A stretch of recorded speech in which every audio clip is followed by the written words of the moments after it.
That was the great song written by Ian Tyson, Four Strong Winds. Very beautiful song. And you can hear Ian and Sylvia Tyson play it on YouTube. They recorded it, a very famous version. And this is the key they recorded it in, the key of G. But you can change it if it fits your voice better. You know, you can use the chords in the key of D, or C would work well too. And then you can move it with a capo. I've got videos on all of this, capos and all your chords for each key, and they're numbered so you can transpose them.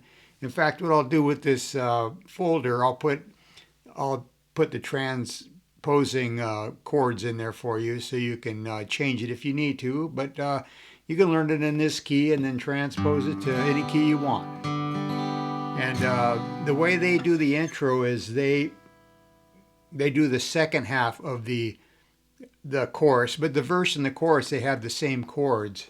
And that intro is and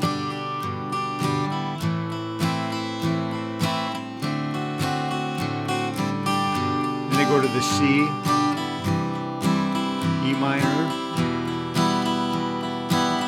D7. Then they start the verse. Or they actually start the chorus. It's the chorus they start with on the song. So not to confuse you, but the verse and chorus are the same.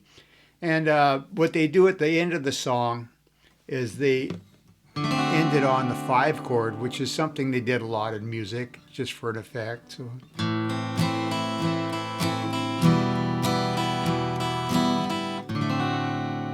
So listen to the recording. I really want to encourage you to listen to recordings of the original songs of a song you want to learn, and learn it the way that the people wrote it. You know, it's a good habit to get into. And then if you want to add your own twist, you can.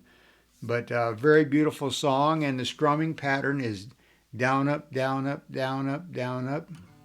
1 and 2 and 3 and 4 and...